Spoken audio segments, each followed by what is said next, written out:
நடந்தது யாரும் எதிர்பாராத துயர சம்பவம்லாம் கிடையாது. ஸ்டாலின் அவர்கள் தான் திட்டமிட்டே தனது மகனுக்காக 41 உயிர்களை கொன்று குவித்தார்னு சொல்லி ஆதாரமே இல்லாத பகிரங்கமான ஆல்ரெடி சிபிஐ விசாரணை இருக்கக்கூடிய ஒரு வழக்கு பத்தி பொது மேடையில ஆதவர்ஜனா பேசியிருந்தாரு. சோ இந்த பேச்சுக்கு எதிராக டிஎம்கே சுப்ரீம் கோர்ட்ல வழக்கு தொடுத்திருந்தாங்க. இந்த வழக்கு என்பது ஆல்ரெடி சிபிஐ விசாரணையில போயிட்டு இருக்கு.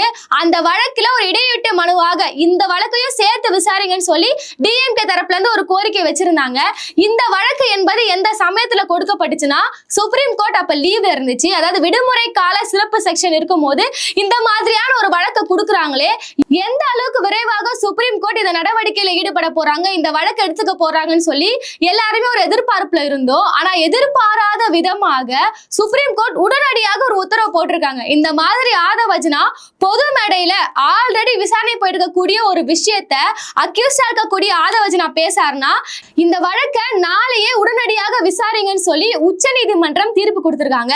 எதற்காக உயர்நீதிமன்றமும் இவ்வளவு அவசரம் இந்த கேஸுக்கு முக்கியத்துவம் கொடுக்கறாங்கன்னா ரெண்டு விஷயம் இருக்கு. ஒண்ணு என்னன்னா, ஜூலை 10ஆம் தேதி முதலமைச்சர் விஜய் அவர்கள் கரூருக்கு போறாரு.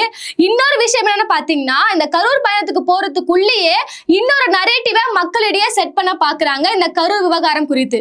அது என்ன மாதிரியான ஒரு நரேஷன்னா, இப்ப நடந்து முடிச்சிருக்கக்கூடிய இந்த கரூர் சம்பவத்துல பப்ளிக் ஒப்பீனியனை இவங்களே கிரியேட் பண்ண ஆரம்பிக்கிறாங்க. அது வந்து கட்சி சார்ந்த அமைச்சராக இருக்கக்கூடிய ஆதவர்ஜனா இருக்கட்டும், ஏன் முதலமைச்சர் அவர்களே இதை பத்தி பேசுறாரு. விஜய் அவர்கள் சட்டசபையில பேசுறத நம்ம பார்த்திருப்போம். அதாவது கரூர் விஷயத்துல எம்எல்ஏ பழி போட பாக்குறாங்கன்னு பேசியிருந்தாரு. அடுத்ததா இந்த நிழல் முதலமைச்சராக இருக்கக்கூடிய ஆதவர்ஜனா ஒரு படிக்கு மேல ஒரு எல்லை மீறிய பேச்சுக்கெல்லாம் பேசியிருந்தாரு. அது இப்ப டிஎம்கே தோத்துருச்சுன்னா அதுக்கு முழுக்க முழுக்க காரணம் என்ன, கரூர் மக்கள் கண்ணீர் சிந்தினாங்களே, அதன் விளைவாக தான் நீங்க தோத்து போயிட்டீங்கன்னு பேசினாரு. அதுக்கு ஒரு கட்டத்துக்கு மேல சமீபத்தில் நடந்து முடிஞ்ச இந்த விஜயபாஸ்கரோட இணைவு நிகழ்ச்சியில என்ன பேசிட்டாருன்னா, இந்த 41 பேரை கொன்று குவித்ததே ஸ்டாலின் தான். எப்படின்னா, விசாரணை போயிருக்கக்கூடிய ஒரு விஷயத்துல நானும் பாத்தீங்கன்னா இப்ப நிரூபிக்கப்படாத ஒரு நிரபராதியா இருக்கிறேன். இந்த சமயத்துல பப்ளிக்க டைவர்ட் பண்ணக்கூடிய விஷயமா இவங்க பேசுறது என்பது தவறான ஒரு விஷயம். அதனாலதான் உச்ச நீதிமன்றமே இந்த நடவடிக்கை எடுத்திருக்காங்க. இந்த பேச்சை ஒட்டி தான் டிஎம்கேவும் உச்ச நீதிமன்ற அவமதிப்புன்னு சொல்லி அவங்க ஒரு கேஸ் கொடுத்திருந்தாங்க. இந்த வழக்குல பார்த்தோம்னா முதலமைச்சர் விஜய் அவர்களை தாண்டி ஆதவர்ஜனா, புஷி ஆனந்த், நிர்மல்குமார் எல்லாருமே பாத்தீங்கன்னா அக்யூஸ் நம்பர் 1, அக்யூஸ் நம்பர் 2 சொல்லிட்டு எல்லாருமே அக்யூஸ்டா இருக்கிறாங்க. எதற்காக இவங்க பொது மேடைகளை பேசக்கூடாதுன்னா, எப்போ சிபிஐ விசாரணை எல்லாம் முடிஞ்சு உச்சநீதிமன்றமே ஒரு தீர்ப்பு கொடுத்து இவங்க நிரபராதி அப்படின்ற உத்தரவு வந்த அப்புறமா தான் இவங்க நான் ஒரு நிரபராதி, நான் அந்த மாதிரி குற்றம்லாம் பண்ணல, ஆல்ரெடி இதெல்லாம் நடந்துச்சு, விசாரணை இதெல்லாம் நடந்துச்சுன்னு சொல்லி அவங்களால பேச முடியும். இப்போ விசாரணை போயிட்டு இருக்கு, நம்ம நேரடியாக குற்றவாளியாக குற்றம் சுமத்தப்பட்டிருக்கிறோம், நம்மளுக்கு ஒரு ரெஸ்பான்சிபிலிட்டி இருக்கு. இப்படி இந்த விசாரணை போயிட்டே இருக்கும் போது நம்ம சில தகவல்களை இந்த கரூர் சம்பவம் தொடர்பான ஒரு வழக்கு தொடர்பான விஷயங்களை பேசணும்னா அது விசாரணையை பாதிக்கும்ன்ற ஒரு அடிப்படை புரிதலே இல்லாம ஆதவர்ஜனா பேசியிருக்காரு. இப்படி இவங்க பேசுறதுல என்ன ஒரு சந்தேகம் எழுதுனா, இன்னைக்கு இவங்க வந்து ஒரு ஹையர் அபிஷியலா ஆயிட்டாங்க, அதாவது தமிழ்நாட்டுக்கு ஒரு முக்கியமான ஒரு பொறுப்புல இருக்காங்க, அமைச்சர் பொறுப்புல இருக்காங்க, இன்னைக்கு ஆட்சியை இவங்க தான் பிடிச்சிருக்காங்க. இதன் காரணமாக நம்ம என்ன வேணா பேசலாம். கரூர் சம்பவம் வந்து அன்னைக்கு சூடுபிடிக்க ஆரம்பிச்சதுமே, அந்த விசாரணை ஆரம்பிச்சதுமே இவங்க எல்லாம் எங்க இருக்கானே தெரியாது, சம்பவம் நடந்ததுமே ஓட ஆரம்பிச்சிட்டாங்க. இப்படி இருக்க சூழ்நிலையில இன்னைக்கு ஆட்சி வந்ததும் அன்னைக்கு என்ன ஆச்சுன்னு தெரியுமா, ஸ்டாலின் அவர்கள் பண்ணாரு தெரியுமா, அந்த மாதிரி எந்த சம்பவமும் அப்ப பேசல. அப்ப இப்ப பேசுறாங்கன்னா அவங்களுடைய மனநிலை என்பது இன்னைக்கு நம்ம வந்து தமிழ்நாட்டு ஒரு முக்கிய பொறுப்புக்கு வந்துட்டோம், அதனால நம்ம குற்றவாளி எல்லாம் மக்கள் ஏத்துக்க மாட்டாங்க, சட்டம் நம்ம மீது பாயாது அப்படின்ற இடத்துல இருக்கிறாங்களான்றதா ஒரு கேள்விக்குறியான விஷயம். அப்படிலாம் கிடையாது. இது நம்ம தமிழக அரசியல் வரலாற்று மட்டும் இல்லாம இந்திய வரலாற்றிலே நம்ம நிறைய செய்திகளை பார்த்திருக்கோம். டெல்லியில அரவிந்த் கெஜ்ரிவால் அவர்கள் மீது ஒரு மதுபான பொய்யான வழக்கு போட்டு அவர் சிறையிலே இருந்தாரு. அப்ப ஒரு முதலமைச்சர் அந்த பதவியும் ராஜினாமா பண்ண சொன்னாங்க. சோ இப்படி இருக்க சூழ்நிலையில நாளைக்கே இவங்க குற்றவாளிகள் என நிரூபிக்கப்பட்டால் முதலமைச்சர் உட்பட எல்லாருமே சிறைக்கு செல்வதற்கான வாய்ப்புகள் இருக்கு. அதை பயன்படுத்தி கொண்டு அதை வந்து நினைவு வைத்துக் கொண்டு இன்னைக்கு நம்ம எல்லாருமே வந்து ஒரு விசாரணைக்கு உட்பட நபர்கள் சொல்லி உணர்ந்து செயல்படணும். அதை வலியுறுத்தும் விதமாக தான் இன்னைக்கு உயர்நீதிமன்றம் இந்த ஆர்டர் போட்டிருக்காங்க. அடுத்ததா ஆதவர்ஜனா தொடர்ந்து இந்த மாதிரி பல மேடைகள்ல பேசக்கூடாது, விசாரணை முடிகிற வரையுமே பப்ளிக் இடையே போயிட்டு இதுதான் உண்மையா நடந்துச்சுன்னு சொல்லிட்டு ஒரு போலியான விஷயத்தை கிரியேட் பண்றத. அடுத்ததான் நான் இன்னொரு காரணம் சொன்னேன், ஜூலை 10ஆம் தேதிக்குள்ள இந்த விசாரணை முடிக்கணும்ன்றதுக்காக அப்படின்றதுக்காக தான் அவசரமா இந்த நடவடிக்கை எடுத்திருக்காங்க. என்ன அப்படி ஜூலை 10 பாத்தீங்கன்னா, பாதிக்கப்பட்ட குடும்பங்களை நேரில் பார்க்க போகிறார் முதலமைச்சர் விஜய் அவர்கள். சோ இதை எதிர்த்துமே பல்வேறு தரப்புல இருந்து கண்டனங்கள் வலுக்க ஆரம்பிச்சிருக்கு. ஏன்னா இந்த வழக்கை பொறுத்தவரையுமே அங்க இருக்கக்கூடிய பொதுமக்கள் தான் இந்த சிபிஐ விசாரணையோட முக்கிய சாட்சிகள். அவங்க பாதிக்கப்பட்டவர்கள். இந்த சமயத்துல நீங்க நான் பாதிக்கப்பட்டவர்களை பார்க்க போறேன் அப்படின்ற பெயர்ல நீங்க சாட்சிகளை நேரடியாக சந்திச்சீங்கன்னா அவங்களோட உண்மை தன்மை என்பது மாற்றப்படும். ஏன்னா ஆனா பொதுமக்களை பொறுத்தவரையுமே கரூர் சம்பவத்துல என்ன நடந்துச்சுன்னு சொல்லிட்டு அவங்களுக்கு இது வரையுமே சரியா தெரியாது. அப்படிப்பட்ட பொதுமக்களுக்கு நம்மள வந்து பார்த்துட்டாரு, அந்த சமயத்துல நீங்க ஏதாவது பேசுனீங்கன்னா அவங்களோட உண்மையான சாட்சி என்பது கலைக்கப்பட்டுரும். அதனால விசாரணை முடிகிற வரையுமே நீங்க அவங்கள சந்திக்க கூடாது அப்படின்ற நிபந்தனையுமே எல்லாரும் போட்டுட்டு வராங்க. இப்ப இதே ஒரு பிளாஷ்பேக்கா பார்த்தோம்னா, செந்தில் பாலாஜி அவர்கள் கைது செய்யப்பட்டிருக்கும் போது அவர் ஜாமீன் கேட்டிருந்தாரு அமைச்சரா இருக்கும் போது. அப்ப என்ன பண்ணிருந்தாங்கன்னா, இல்ல உங்களுக்கு ஜாமீன்லாம் தரக்கூடாது, வெளியே போனா சாட்சிகளை கலைச்சிடுவீங்கன்னு சொல்லி அவருக்கு ஜாமீன்லே தரையில சிறையில இருந்தார். சோ இப்படிப்பட்ட ஒரு வரலாறு எல்லாம் இருக்கு. இப்படிதான் நடக்கும் ஒரு விசாரணையின் போது வெளியே போனான்றது. அப்ப செந்தில் பாலாஜிக்கு மட்டும்தான், டிஎம்கே சார்ந்த நபர்கள் உள்ள இருந்தா மட்டும்தான் இந்த மாதிரியான ரூல்ஸ் எல்லாம் இருக்கா? டிவிகே சார்ந்த நபருக்கும் இருக்கு. எந்த ஒரு வழக்கிலுமே எந்த குற்றமாக இருந்தாலுமே அந்த குற்றம் என்பது நிரூபிக்கப்படும் வரை, நான் நிரபராதி என்பது நிரூபிக்கப்படும் வரை இந்த மாதிரி சாட்சிகளை போய் நேர்ல சந்திக்கிறது, அவங்களோட மனநிலையை மாற்றுறது என்பது தவறான ஒரு விஷயம்.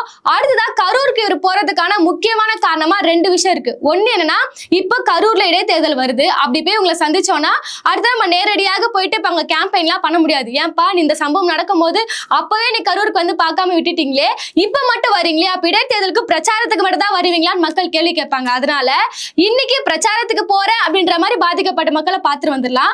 பாதிக்கப்பட்ட மக்களை பார்க்க போறேன்றதுக்காக ஒரு பிரச்சாரத்தை முடிச்சுட்டு வந்துடலாம். இதுதான் அவங்களோட ஒரு பிரதானமான ஒரு நோக்கமாவே இருக்கு. இதை தாண்டி என்னன்னு பாத்தீங்கன்னா, அவங்கள பார்த்து பேசும்போது அவங்களுக்கு அரசு வேலை வழங்குவதாக சில அறிவிப்புகளா வெளியே வந்துட்டு இருக்கு. இப்ப கரூர் சம்பவத்துல வந்து உயிரிழந்து போறாங்கல்ல, அந்த குடும்பத்துல இருக்கக்கூடிய நபர்களுக்கு ஏதாவது ஒரு கவர்மெண்ட் ஜாப், சோ அவங்களோட இந்த கல்வி தகுதி எல்லாத்தையுமே அவங்க வந்து சேகரிச்சிட்டு இருக்காங்க. இதன் அடிப்படையில அரசு வேலை தர போறாங்க அப்படின்ற செய்திகளும் இப்ப வந்துட்டு இருக்கு. இப்படி பாதிக்கப்பட்ட மக்களுக்கு ஒரு நலத்திட்டம் போய் சேருது, அந்த குடும்பங்களுக்கு வந்து ஒரு அரசு வேலை போறதுன்றத யாருமே எதிர்க்கல. ஆனா விமர்சனம் என்பது எங்க வருதுன்னா, நீங்க இந்த மாதிரி நல்ல திட்டங்கள் எல்லாம் செய்யணும்னா அதை எப்ப செஞ்சிருக்கணும்? இன்னைக்கு கரூர் சிபிஐ விசாரணை வந்து இன்னைக்கு ரொம்ப கிடுக்குப்படியா இருக்கும் சமயத்துல நீங்க தரீங்கன்னா, இந்த நலத்திட்ட உதவிகளை நீங்க எப்ப தரீங்க? அதுதான் ஒரு கேள்விக்குறியான விஷயமா இருக்கு. அடுத்த கேள்வி என்னன்னா, இன்னைக்கு இந்த 41 பேர்ல இந்த 41 குடும்பங்களோட முக்கியமான நபர்கள் அரசு வேலையை பெற போகிறார்கள். அதுல எல்லாருக்கும் சந்தோஷம் தான். ஆனா அந்த 41 அரசு வேலையுமே யாரோட வேலை வாய்ப்புகளை பறிக்கப்பட்டு நீங்க அவங்களுக்கு தர போறீங்க? அதுதான் முக்கியமான ஒரு விஷயம். ஏன்னா இந்த 41 பணியிடங்களுக்குமே தமிழ்நாட்டுல கல்வியை முடிச்சுட்டு காலேஜை முடிச்சுட்டு வருஷ கணக்கா கொஞ்சம் படிக்கிறாங்க. ஒரு அட்டம் 2 அட்டம் 10 அட்டம் கிட்ட எப்படினாவது கவர்மெண்ட் எக்ஸாம்ல பாஸ் ஆயின்னு சொல்லிட்டு ராப்பகலா படிக்கிறாங்க. சோ அவங்களோட வாய்ப்புகளை பறித்து கொண்டு நீங்க தரீங்களான்னு சொல்லி இந்த கவர்மெண்ட் எக்ஸாம் எழுதுறாங்களே மாணவர்கள், அவங்களே தன்னோட அதிருப்திகளை தெரிவிக்க ஆரம்பிச்சிருக்காங்க. இதுலயே விமர்சனத்துக்கு உள்ளான அடுத்த விஷயம் என்ன பாத்தீங்கன்னா, இப்படி பாதிக்கப்பட்ட ஒரு நபர்களுக்கு அரசு வேலையோ இல்ல அரசோட சிறப்பு சலுகைகளோ போய் சேருதுன்னா எப்படிப்பட்ட ஒரு பாதிப்பா அது இருக்கணும்னா, இது இந்த நாள் வரையுமே பாத்தீங்கன்னா சட்டத்துல அது வந்து ஒரு அரசு நிகழ்ச்சியா இருக்கணும், இல்லைன்னா வந்து ஒரு பேரிடர் காலமாக இருக்கலாம், இல்ல எதிர்பாராத இல்ல அரசால ஏற்பட்ட எதிர்பார்ப்பு அந்த பாதிப்புகளா இருக்கலாம். ஆனா கரூர் சம்பவத்தை பொறுத்தவரையுமே அது ஒரு பிரைவேட்டான ஒரு கட்சியோட தனிப்பட்ட ஒரு நிகழ்ச்சி. அதுல வந்து இந்த மாதிரியான விஷயங்கள்லாம் நடந்திருக்குன்னா அதை கொண்டு போயிட்டு நான் ஏதாவது ஏமால பழி வந்துடக்கூடாது, என்னால ஏற்பட்ட அந்த விஷயங்களை ஈடுகட்ட நான் அரசு பதவி ஈடுகட்டு கொடுப்பேன்றது அப்படி ஒரு எதிர்ப்பை வந்து எல்லாரும் தெரிவிச்சு வராங்க. இது தவறான ஒரு விஷயம் சொல்லி. ஆனா டிஎம்கே தரப்புல இருந்து அவங்க இந்த இடையீட்டு மனுவை கொடுக்கும் போது அவங்க கிளியரா மென்ஷன் பண்ணியிருந்தாங்க. அது என்னன்னா, இந்த 41 குடும்பங்களுக்கும் ஒரு நலத்திட்ட உதவிகள் எல்லா விஷயங்களும் போய் சேருதுன்னா அதை நாங்கள் எதிர்க்கவில்லை, அது போய் சேரட்டும். ஆனா அதை கொடுப்பதன் மூலமாக இவங்க சாட்சிகளை கண்டிப்பாக மாத்துவாங்கன்றதா அவங்களோட விஷயமா இருக்கு. ஏன்னா அங்க இருக்கக்கூடிய பொதுமக்களுக்கு சில பேர் வந்து என்ன நடந்துச்சுன்னே தெரியாது. என்னோட குடும்பத்தை சார்ந்தவர்கள் நான் இழந்து இருக்கிறேன், நாங்க கூட்ட நெரிசல் அதை மட்டும் தான் தெரியும் தாண்டி இப்ப பாதிக்கப்பட்ட மக்களுக்கு நேரடியாக இப்ப மேடைகள் இவங்க பேசுறாங்களே, ஸ்டாலின் தான் கொண்டு தீர்த்துட்டாரு, நான் கணக்கு முடிக்க போறேன்ற அளவுக்குலாம் பேசுறாங்களே. சோ இப்படிப்பட்ட ஒரு நபர்கள் நேரில் வந்து நான் உனக்கு கவர்மெண்ட் ஜாப் தரேன், உனக்கு சலுகைகளை செஞ்சு தரேன்னு சொல்லும் போது அப்ப இவங்க சொல்றதான் கரெக்ட். இன்னைக்கு நான் பாதிக்கப்பட்டிருக்கேன், என்ன நேர்ல வந்து எனக்கான அந்த சலுகைகள்லாம் தராங்களேன்னு சொல்லி மக்கள் தானாகவே மேனிபுலேட் ஆடுவாங்க அப்படின்ற ஒரு கோரிக்கையை முன்னெடுத்து வைக்கிறாங்க. ஆனா இந்த கோரிக்கையை பொறுத்தவரையுமே டிவிகேக்கு இது மிகப்பெரிய ஒரு அட்வான்டேஜ். அது என்னன்னு பாத்தீங்கன்னா, இந்த அரசு வேலைகளை வழங்கினாலுமே அவங்களுக்கு ஒரு பாசிட்டிவான ஒரு விஷயம் தான். ஏன்னா பாதிக்கப்பட்ட குடும்பங்களுக்கு நலத்திட்டங்கள் போய் சேர்ந்துச்சு. அவங்க எங்க மேல கோபத்துல இருந்தாலுமே ஒரு வகையில அவங்க சந்தோஷப்படுவாங்க. அப்படியே அவங்கள வந்து ஒரு காம்பன்சேட் பண்ணிடலாம் அப்படின்ற நிலைமையில அவங்க இருப்பாங்க. மற்றொரு என்னன்னு பாத்தீங்கன்னா, யாரும் எதிர்பார்க்காத ஒரு விஷயம், ஒருவேளை இப்ப இருக்கக்கூடிய அனைத்து தரப்புல இருந்து ஒரு எதிர்ப்புகள் வருவதால இப்ப உச்சநீதிமன்றமே இந்த தீர்ப்பு கொடுத்துட்டாங்கன்னு வச்சுக்கோங்களேன். நியாயப்படி ஒரு அரசு சார்ந்த நிகழ்ச்சியில இல்லாத ஒரு பேரிடருக்கு நீங்க அரசு வேலையில வந்து ஈடுகட்டுவது என்பது தவறான ஒரு விஷயம், இதுக்கு சட்டப்படி அனுமதி இல்லை அப்படின்னு ஒரு வேலை உச்சநீதிமன்றம் தீர்ப்பு கொடுத்துட்டாங்கன்னா இதையும் அரசியல் பிரச்சாரமாக டிவிக்கே முன்னிறுத்துவார்கள். அது எப்படின்னு பாத்தீங்கன்னா, பாருங்க நாங்க பாதிக்கப்பட்ட குடும்பங்களை போய் பார்க்கலாம்னு நினைச்சோம், அதை தடுக்க டிஎம்கே சதி பண்ணிச்சு. இப்ப அடுத்ததா அந்த குடும்பங்களுக்கு நாங்க கவர்மெண்ட் ஜாப் கொடுக்கலாம்னு இருந்தோம், அதையும் டிஎம்கே சதி பண்ணுதே. அதாவது பாதிக்கப்பட்ட மக்களுக்கு என்ன நலத்திட்டங்கள் செய்யக்கூட இந்த அரசு விட மாட்டுதே, இந்த கட்சி விட மாட்டுதுன்னு சொல்லி இப்படியும் அதை பிரச்சாரமாக மாத்துவார்கள். அதனாலதான் பொதுமக்களுக்கு கிளியரா சொல்லக்கூடிய ஒரு விஷயம் என்னவா இருக்குன்னா, டிஎம்கே பொறுத்தவரையுமே இந்த நலத்திட்டங்கள்லாம் போய் சேரட்டும். அதாவது பாதிக்கப்பட்ட குடும்பங்கள் அதனால ஒரு நலன் அடைஞ்சாங்கன்னா அது நல்லது. ஆனா இதை இவங்க வந்து ஒரு அரசு ரீதியாகவோ அரசியல் கட்சி ரீதியாகவோ செய்ய வேண்டாம். இப்படி அவங்க பண்ணணும்னு முடிவெடுத்துட்டாங்கன்னா அது இவங்க என்ன பண்ணோம்னா கோர்ட்டு கிட்ட போயிட்டு சில ரெகுலேஷன்லாம் வாங்கிட்டு அதன்படிதான் இவங்க செயல்படணும். ஏன்னா கோர்ட்டு சில வழிமுறைகள்லாம் வெளியிடுவாங்க. இப்ப நீங்க போனீங்கன்னா இந்த விஷயங்களை பத்தி நீங்க பர்டிகுலரா பேசக்கூடாது, மக்களோட அந்த சாட்சியை கழிப்பும் விதமாக நான் வந்து குற்றவாளி இல்லை அவங்க தான் குற்றவாளி, அன்னைக்கு இப்படி ஒரு சதி நடந்துச்சுன்னு சொல்லிட்டு ஆதாரமே இல்லாத விஷயங்களை பேசுறது, அவங்களுக்கு ஏதாவது இப்போ அந்த சாட்சிகளை கழிக்கும் விதமாக அங்க நடந்த அந்த சம்பவத்தை அப்படியே நீங்க எப்படி அதை டைரக்ட் பண்ண நினைக்கிறீங்களோ அந்த விதத்துல நீங்க சொல்றது விதமாக எதுவுமே பேசக்கூடாதுன்னு சொல்லி சில கட்டளைகளை சில ரெகுலேஷனை நீதிமன்றம் கொடுக்கும். அதன்படி நீங்க செயல்படணும் அப்படின்னு சொல்லிட்டு டிஎம்கே அவங்களோட கோரிக்கையை முன்னெடுத்து வச்சிருக்காங்க.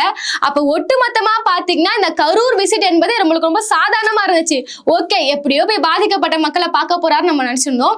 இதுக்கு பின்னாடி இவ்வளவு விஷயங்கள் இருக்கு அப்படின்னு சொல்லி நம்ம கேட்கறதுக்கே நம்மளுக்கு அதிர்ச்சியா இருக்கு.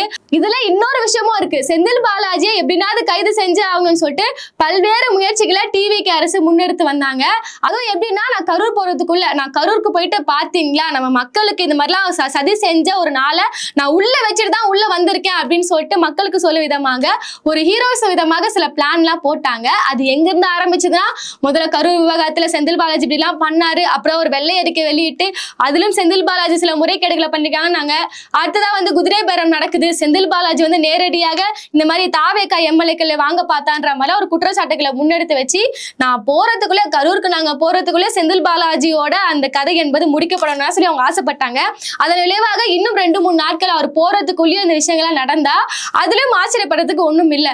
அப்போ ஒட்டுமொத்தமா டிவிக்கு வந்து நம்ம புதிய ஒரு கட்சி, அனுபவம் இல்லாத கட்சி, அவங்களுக்கு டைம் கொடுங்க, எல்லா நிர்வாகமும் கத்துக்கிட்டோம்னு சொல்லி நம்ம எல்லாருமே பேசிட்டு இருக்கோம். ஒரு படி மேல இவங்கள பார்த்துதான் இருக்கக்கூடிய எல்லா அரசியல் கட்சிகளும் கத்துக்கணும்.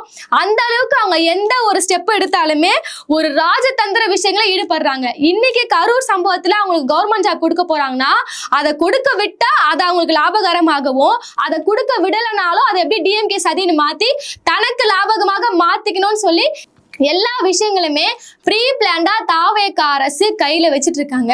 இப்ப முக்கியமான விஷயம் நம்ம எங்க ஆரம்பிச்சோம்னா, நாளைக்கு ஆதவஜனா ஆதாரமே இல்லாமல் பேசிய இப்படி விசாரணை போயிட்டு இருக்கும் போது ஒரு எதிர்கட்சி தலைவர் முன்னாள் முதலமைச்சர் இருக்கக்கூடிய ஒரு நபர் மீது நேரடியான குற்றச்சாட்டு மக்களை கொன்று குவித்தார் அப்படின்னு சொல்றாருன்னா இந்த வழக்கை முதல்ல விசாரிங்க, அவர் இப்படி பேசுறது அப்படின்றதுக்காக தான் இன்னைக்கு கோர்ட் இந்த உத்தரவை போட்டிருக்காங்க. நாளை இதற்கான விசாரணை என்பது நடக்க போகுது. தாவேகா தரப்புல இருந்து என்ன விவாதங்கள் எடுத்து முன்வைக்க போறாங்க, உச்சநீதிமன்றம் என்ன தீர்ப்பு தர போறாங்க அப்படின்றதெல்லாம் பொறுத்திருந்து தான் பார்க்கணும்.